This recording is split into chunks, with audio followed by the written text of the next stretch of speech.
আপনার কাছে আমি সবাই ক্ষমা প্রার্থী। আপনারা আমার মাফ করে দিন, আমার ছেলে গেলে দোয়া করি। আমি খুব অসহায় হিসেবে এখন আত্মহত্যাছি 10 বছরের কাছে বেলা বলি প্রস্তাব দিচ্ছি, এখন পাই আমাকে বুঝতে পারতেছি না। আমি অনেক বিপদ আছি, আমি তো না 3 লক্ষ টাকা আমি শেষ করে এলেছি, ছেলের কোনো পরিবর্তন পাইতেছি না। মতো এখন দিন কাটাইতেছি, একবেলা খাই এখন 3 বেলা খাইতে পারতেছি না, না খাই এখন মগজন বসবাস করতেছে চলতেছি।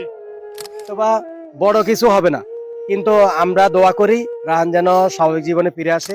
লিভার ক্যান্সার আক্রান্ত একজন রোগী, তার 2-4 লাখ টাকা কিন্তু কিছু হয় না, কিন্তু আপনার 2-10 টাকাও কিন্তু তার জন্য একটা সহযোগিতার একটা মাধ্যম হতে পারে। আমার তো অনুযায়ী আপনি যদি নাও পারেন যে আমি তাকে 50 টাকা দিতে পারলাম না, আপনি অন্তত এই নিউজটা আপনি অন্যের কাছে যদি পৌঁছে দেন, তাতে করে কি হবে, এরকম যদি 1000 লোক যদি তার নামে যদি 50 টাকা করে ফাটায়, তো 50 টাকা তেমন কিছু নেই, হয়তোবা কেউ 100 টাকা, 500 টাকা, 1000 টাকা, 5000, 10,000, 20,000 টাকা দেওয়ার মতো এমনও ব্যক্তি আছেন, কিন্তু তাদের কাছে আমরা এই প্রপারলি নিউজটা পৌঁছাতে হবে। আপনাদের কাছে আমি বিনীতভাবে অনুরোধ করছি, সমাজের বিত্তবানদের কাছে এবং সমাজের প্রতিটি মানুষের কাছে আমরা রাহানের এই নিউজটি পৌঁছে দিব। রাহানের বাবার হাতে আজকে যে একটা খাম রাসেল মির্জা এবং রাহাত মির্জা সহকারে ওখান থেকে যেটা ব্যবস্থা করেছে, সেটি রুবেল আছে, আরো কয়েকজন আছে এলাকার, আমরা হয়তো অনেকের নাম বলতে পারছি না। আল্লাহ তাআলা আপনাদের যে সর্বোচ্চ কোরবানির এই বিষয়টা আল্লাহ তাআলা দেখছেন, সেই হিসাবে আল্লাহ তাআলা আপনাদেরকে উত্তম প্রতিদান দান করবেন। আউযু বিল্লাহি মিনাশ শাইতানির রাজিম, বিসমিল্লাহির রহমানির রহিম। দূরে কাছে দেশে প্রবাসে এই মুহূর্তে যিনি যেখান থেকে আমাদেরকে দেখছেন এবং শুনছেন, সবাইকে প্রীতি শুভেচ্ছা। আসসালামু আলাইকুম ওয়া রাহমাতুল্লাহি ওয়া বারাকাতুহু। আমরা রয়েছি নোয়াখালী সদর উপজেলার 7 নম্বর ধর্মপুর ইউনিয়ন 5 নম্বর ওয়ার্ডের অন্তর্গত মুস্তাননগর, ঠিক পূর্ব পাশেই আজাদ আজাদ মিয়ার বাড়ি। ওনার ছেলে রায়হান। রায়হান আসলে কতদিন থেকে সেই সবার তো 15 দিন আগে থেকে আপনারা এটা বুঝতে পারছেন যে তার 1 মাসের মতন ইয়ার পরে বাড়ি কিনছি, বাড়ি কিনবার পরে আবার মগজেন নিজামের বাড়ি চাইছি 1 দেড় মাসের মতন, সেইখান থেকে বাড়ি কিনছি। আজকে ধরেন না 3 দিন অ্যাম্বুলেন্সে করি বাড়িতে নিয়ে নামাইছি, নামাই কুলো করি বাড়ি এখানে আইছি। কালকে রাত্রেও সরকার গেছে, আর আমি পাই বেশ বেলা বলি প্রস্তাব দিচ্ছি, এখন পাই আমাকে বুঝতে পারতেছি না। আমি অনেক বিপদ আছি, আমি তো না 3 লক্ষ টাকা আমি শেষ করে এলেছি, ছেলের কোনো পরিবর্তন পাইতেছি, এই আমার সিদ্ধান্ত। বয়স কত? 18 বছর বয়স চলে। আমরা জানি যে ক্যান্সার সাধারণ অন্য কোনো রোগের মতো একটি রোগ নয়, এটি হচ্ছে একটি পরিবারের স্বপ্ন চুরমার করে দেওয়ার মতো একটি কাজ। তো সেই হিসাবে 18 বছরের সেই রায়হান, যে অবস্থা আপনারা দেখতে পাচ্ছেন যে রায়হান এখন বিছানায় শোয়া, আর তার চলাফেরা হাঁটাচলা তো করতে পারে না না। কোনো সময় না, দুজনে মিলে উঠে তো দুজনে মিলে বসাইতো, দুজনে মিলে সোজা বইতে পারে না, একজন হিসে ধরে একটু, একজন মাথা চাপে ধরে সোজা দেয় কোনো রকম, তারে মগজের উড়ান আনতো বার করতো, যাই জরুরি করে সারে বারগুলো আনতে পারতেছি না। আমরা পরিবারের সাথে কথা বলে যেমনটা জানতে পেরেছি যে রায়হান রাতের বেলা বিশেষ করে 24 ঘন্টায় সে মানে ভয়ের মধ্যে থাকে, হ্যাঁ বইয়ের মধ্যে থাকে, ভয়ের মধ্যে থাকে। রাত হলে পরে সে পুরোপুরি তাকে বলে আর একে যাচ্ছে সিরিয়াস 4-5 জন মানুষ একে যাচ্ছে ঘুম পাইতেছি। এখন আমরাও শরীর অনেক কাইলি গেছে ঘুম ঘুমে, তার বিনিময়ে খাইতে পাইতেছি না, শুনতে পাইতেছি না, ঘুম যাইতে পাইতেছি না। তাকে তাকে নিয়ে যখন দৌড়াদৌড়ি, তখন পরিবারের প্রধান যিনি অর্থাৎ তার বাবা, তার নিজেরও ইনকাম অনেকটা বন্ধ হয়ে যাওয়ার পথে, কারণ তাকে নিয়ে একবার ঢাকা, একবার স্থানীয় হসপিটাল, বিভিন্ন জায়গাতে দৌড়াদৌড়ি, এবং তাকে নিয়ে সদর নিয়ে রাখছি, সদর থেকে মগাতেন 8 দিন রাখি আজাদনগর লোক গেছি জিজামের বাড়ি, এখানে রাখছি 1 মাস, ইয়াতে নিয়ে আবার হাসপাতাল নিয়েছি আপনার ঢাকা, আপনার মেডিকেল হাসপাতাল, ইয়ার থেকে আপনার সুগার রাখতে রাতের 1টা বাজে আপনি এখানে আনি নামাইছি, নামাই বাড়িতে হাতালি করলো করি দুজনে মিলে।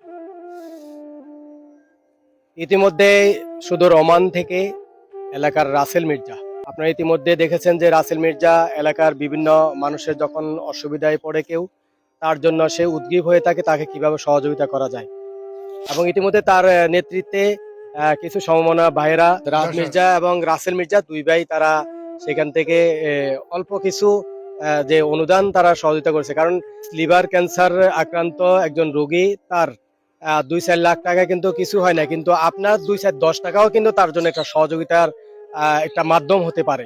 যার কারণে আজকে যে একটি অনুদান আমরা দেখতে পাচ্ছি এখানে 40,000 টাকার মতো ইতিমধ্যে তারা ব্যবস্থা করেছে।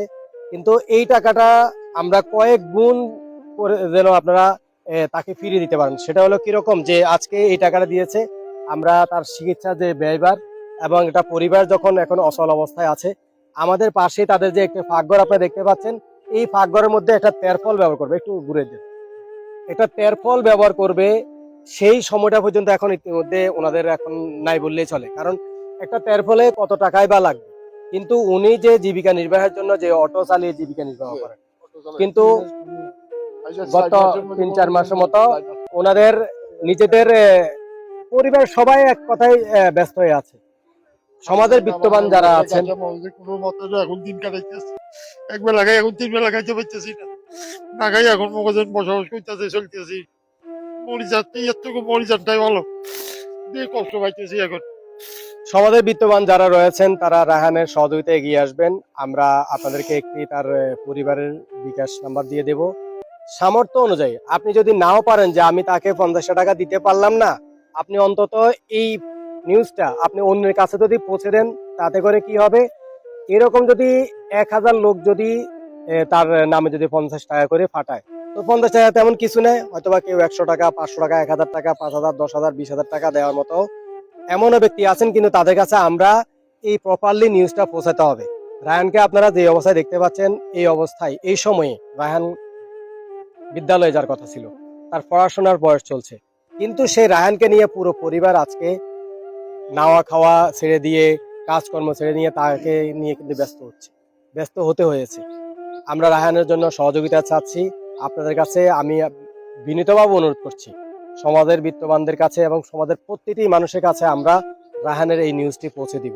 আমরা রায়হানের বাবার হাতে আজকে যে একটা খাম রাসেল মির্জা এবং রাহাত মির্জা সহকারে ওখান থেকে যেটা ব্যবস্থা করেছে, সেটি রুবেল আছে, আরো কয়েকজন আছে এলাকার, আমরা হয়তো অনেকের নাম বলতে পারছি না।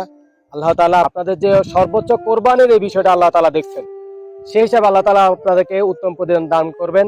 এবং আপনারা যে আজকে যে কাজটি করেছেন রায়হানের জন্য, এবং অন্যরাও যেন রায়হানের জন্য এগিয়ে আসেন, রায়হান যেন স্বাভাবিক জীবনে ফিরে আসে, তার বাবা মায়ের অন্তত মুখে হাসি ফোটান, এবং স্বাভাবিক জীবনে ফিরে এসে যেন সে তার জীবনটা যেন কন্টিনিউ করতে পারে। আমরা এলাকার অনেকে আজকে একত্রিত হয়েছে আসলে রায়হানের বাবার হাতে। রাসেল মির্জা এবং রাহাত মির্জার বাবা উনি আছেন, আমরা একটু চাচ্ছি যে ওনার হাতে প্যাকেটটা তুলে দেওয়ার জন্য। জি, এখন এটা দিয়ে হয়তোবা বড় কিছু হবে না, কিন্তু আমরা দোয়া করি রায়হান যেন স্বাভাবিক জীবনে ফিরে আসে, আপনার জন্য একটু কষ্ট লাগাবো, এবং সমাজের মানুষগুলো যেন রায়হানের পাশে দাঁড়ায়। সাদা ছড়ির আজকের এই ভিডিওটি আমি আবারও অনুরোধ করছি, আপনারা প্রত্যেকের কাছে পৌঁছে দিবেন, প্রত্যেকের কাছে প্রত্যেককে এই মেসেজটি আপনারা জানিয়ে দিবেন। ঠিক আছে, আমি অনেক ধন্য হইলাম। আমার কাছে আমি সবাই ক্ষমা প্রার্থী, আপনারা আমার মাফ করে দিন, আমার ছেলে গেলে দোয়া করি। আমি খুব অসহায় হিসাবে এখন আপনার এখন আত্মাইতেছি 10 ভাই বোনদের কাছে।